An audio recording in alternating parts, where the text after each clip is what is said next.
4:00 pa nga lang po ng umaga, ako nga po pala ay nagpunta na dito po sa tapat po ng may simbahan.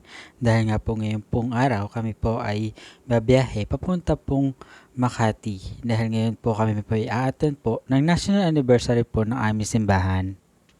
Alas 5 nga po pala kami nagsimula na kami po ay bumiyahe papunta pong Makati. Excited nga po pala ako sa araw na to dahil hindi lamang po ito katulad ng ibang anniversary na kung saan po ginaganap. At ito nga po pala ay second time ko na pong a-attend ng anniversary sa mismong simbahan po ng Word for the World o doon po sa pinaka-mother church po ng aming simbahan. At nang matapos nga po pala ang mahabang biyahe papunta po ng Makati, ito nga po pala at nandito na po kami. Medyo may kalayaan nga po pala ang pinagparadahan po namin dahil madami na nga po ang nandoon at mga nakaparada po malapit po sa may simbahan. Kaya po kami po ay nag no choice at ito po kami pumarada sa medyo may kalayuan.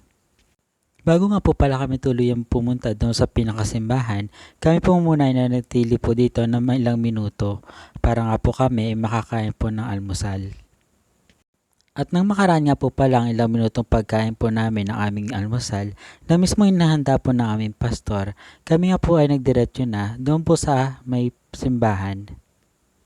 Kagaya nga po na sinabi ko kanina ay medyo may kalayaan nga po pala sa simbahan ng aming po pinaradahan. Dahil nga po madami na nga po nakaparada dito sa malapit sa may simbahan na mga taga Word for the World din po. Kaya naman po kami po ay nag-no choice nga po kung hindi po pumarada po sa medyo malayo. At makaraan naman po ilang sandali pong paglalakad, ito na po natin na po namin ang pinaka-building po ng simbahan. Second time ko pangalaman po na-attend po ng anniversary dito sa may simbahan. At dahil nga po yung mga national anniversary po na nakaraan ay ginaganap po sa PICC o kaya sa Cuneta Astrodome.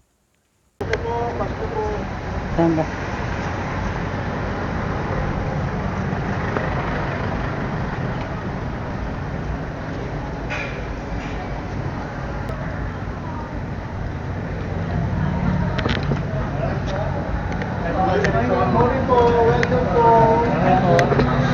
Happy anniversary po. Happy anniversary po.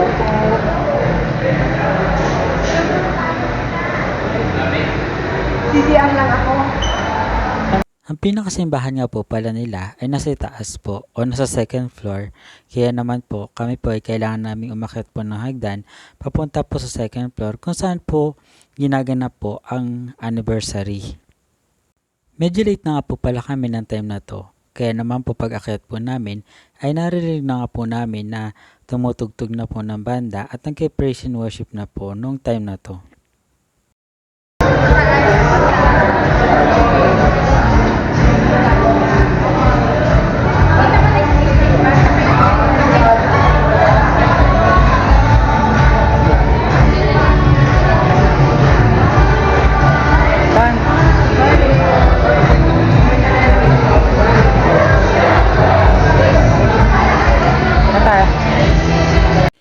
At puno na nga po pala sa may simbahan, kaya po hindi po namin alam kung saan nga po kami papasok.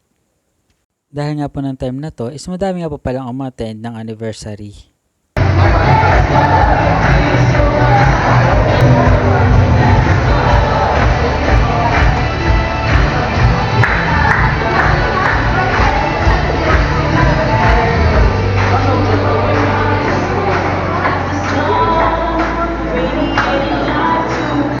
Dahil nga po punong-puno na nga po doon po sa may pinagdarausan mismo ng service, kami po ngayon ay pinasakay dito po sa may elevator para po dalhin sa third floor. Kung saan nga po pala may mga rooms po doon na kung saan doon po dinadala yung mga nalilate. Dahil po doon po sa bawat room po na yun ay may mga malaking screen nga po kung saan makikita po nila o mapapanood po nila yung live po na nangyayari sa pinakaibaba po o doon po sa mismong simbahan na pinagdarausan po ng service. At ngayon nga po kami po dinala po sa may kids room kung saan nga po doon po kami naka-attend po ng anniversary sa pamamagitan nga po ng YouTube live.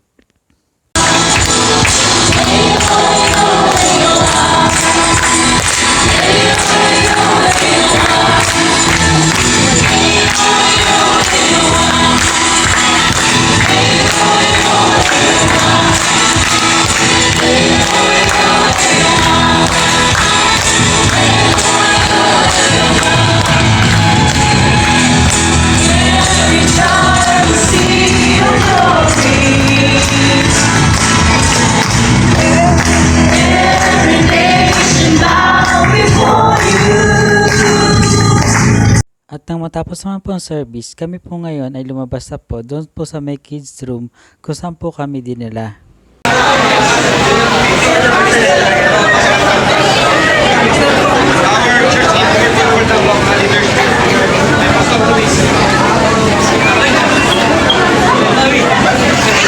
At kami po ngayon ay pinapapasok dito po mismo sa room kung saan nga po ginanap ang Sunday service para po naman makapagpa-picture po doon po sa may unahan.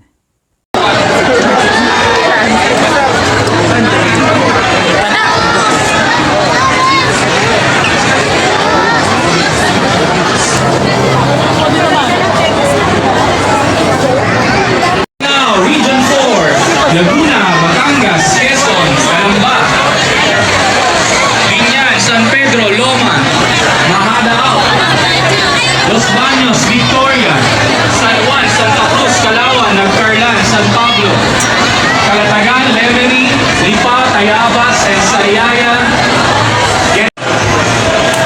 Thank you very much. Thank you so much. You may now exit our building. Next is Region 4, Laguna, Batangas, with our regional overseer, Pastor Oli and Sister Michelle Polinas. NCR2, you may now exit our building. Okay, wait lang po iba po sa baba na lang. Kami din po pasok tayo sa stage. Okay lang po sa baba. At matapos naman po makapagka-picture po, kami po ngayon ay diretso labas na po ng building. Para nga po kasi yung iba na mga nasa labas at hindi po makapasok sa dami nga po na umattend ngayon ay makapasok po at makapagka-picture.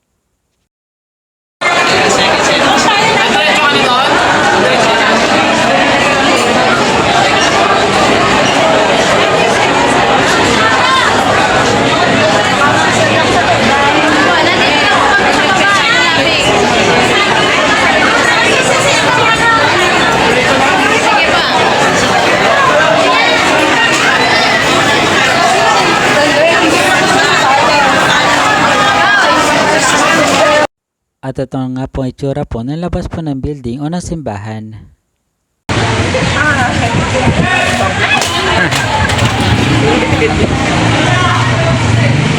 At pagkalabas naman po namin ng building ay hinanap po kaagad namin yung pong band namin sinasakyan na lumipat po dito po malapit po sa may simbahan o sa tapat to mismo na may simbahan. Dahil nga po after nga po ng simba po or after nga po ng Sunday service ng anniversary, kami nga po pala ay may pupuntahan. Bago nga po pala kami umuwi, kami nga po pala ay nagdiretso muna dito sa may mall para nga po makahanap po ng kakainan at makagala na nga rin po yung iba.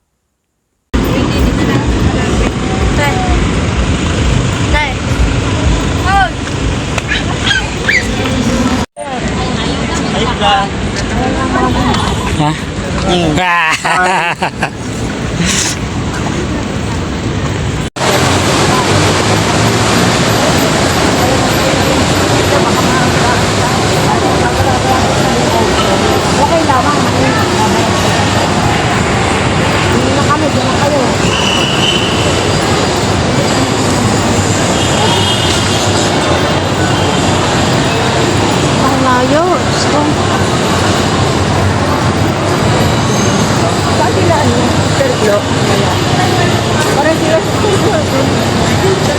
Parang hindi sila bababa.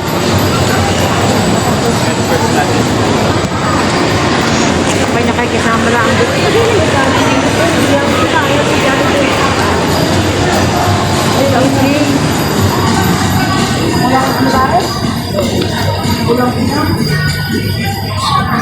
Tayo lang yata umiwalay sa kanila, yung ating sa grupo. Wala sila Sister Glow. Hindi po yata bumaba eh. Ha? Hindi po yata bumaba.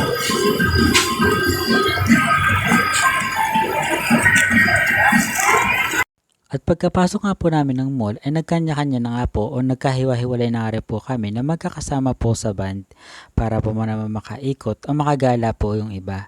Pero kami nga po ng Tita Tales, ang pinariority na nga lamang po namin ay humanap po ng ma-orderan ng pagkain para naman po doon po kainin po sa labas o doon po sa may parking. Kasi kung dito po mismo kami sa loob po ng kainan po kakain, medyo madami nga pong tao. At lalo pat ngayon nga po ay araw po ng linggo or wala pong pasok, kaya po madami nga pong tao dito. Minabuti nga po pala namin na hindi na po pumunta sa taas para po daw po humanap ng kakainan. Dito na lang po kami naghanap sa pinakababa o sa pinakalabas. At ito nga po kami napunta dito po sa may McDo. At tamang-tama naman po at kakaunti ang pila ng mga oras na to. At makaraan nga po palang isang oras na paggala at pagkain po, kami po ngayon ay pauwi na. At bago nga po pala kami tuluyang umuwi, naging agaw pansin nga po, ito pong malaking Ferris wheel po na nandito po sa harap po ng mall. At ito nga po pala ang nagiging sentro ng biroan ng mga oras na ito. Kahit na. Naka yung pa. Wag na. Nakamiss ko pang noon. Wala kalabos. Kwanto sawa pa. Bagyong kustek. Yun lang po, salamat. Muli isang mapagpalang araw po sa ating lahat.